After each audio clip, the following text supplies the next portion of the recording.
Pak Agus, waktu itu Bapak kan juga ketua KPK, ya. Dan sekarang pimpinan KPK itu dianggap sebagai mereka yang penuh kontroversi, justru dan dijadikan sebagai alat politik kekuasaan. Waktu zaman Pak Agus gimana?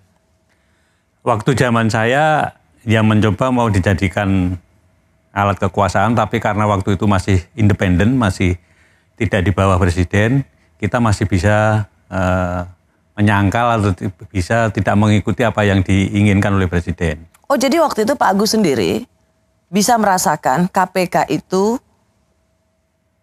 mau dijadikan sebagai alat kekuasaan? Mohon maaf, ini perlu saya ungkapkan karena semuanya harus jelas, dan saya pikir baru sekali ini saya mengungkapkannya di media yang kemudian ditonton orang banyak. Bicara pada beberapa teman sudah, tapi kepada media seperti ini belum. Mohon maaf, kenapa saya kemudian tadi di depan juga menyoroti tone of the top, keinginan Pak Jokowi itu kemudian perlu juga menjadi perhatian kita. Saya terus terang pada waktu kasus IKTP, saya dipanggil sendirian. Oleh Presiden. Presiden pada waktu ditemani oleh Pak Pratikno. Jadi saya heran, biasanya manggil itu berlima, ini kok sendirian. Dan dipanggilnya juga bukan lewat ruang wartawan, tapi lewat masjid kecil itu. Jadi dijemput dari sana. Nah itu di sana, begitu saya masuk, Presiden sudah marah. Presiden sudah marah, menginginkan, karena baru saya masuk itu, beliau sudah teriak, hentikan. Kan saya heran, hentikan, yang dihentikan apanya gitu kan. Setelah saya duduk, ternyata saya baru tahu kalau yang suruh hentikan itu adalah kasusnya Pak Setnov. Ketua DPR waktu itu? Iya, Ketua DPR pada waktu itu mempunyai kasus IKTP. Supaya tidak diteruskan.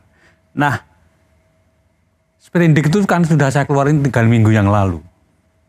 Dari Presiden bicara itu. Sprindik itu tidak mungkin, karena KPK tidak punya SP3, tidak mungkin saya berhentikan, saya batalkan. Ya. Kemudian, karena tugas di KPK itu seperti itu, makanya ya kemudian tidak saya perhatikan, saya jalan terus. Tapi akhirnya kan dilakukan revisi undang-undang, nanti kan intinya revisi undang-undang itu kan SP3 menjadi ada, kemudian di bawah presiden, karena apa pada waktu itu mungkin presiden merasa bahwa ini ketua KPK diperintah presiden kok nggak mau, apa mungkin begitu kemudian itu gelagat awalnya ya? Iya. Nah, jadi jadinya kan revisi undang-undang KPK itu, dan sebelum revisi undang-undang KPK itu Anda kemudian juga perlu pahami buzzer itu kemudian kan bukan main kan. KPK sarang Taliban, KPK. Jadi sehingga civil society pada waktu itu yang membela revisi undang-undang KPK itu sangat-sangat sedikit.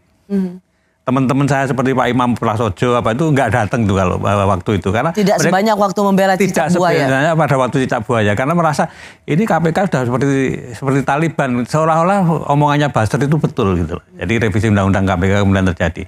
Anda kemudian melihat di periode kedua ini kan yang namanya Corruption Perception Index itu kan turun terus-menerus.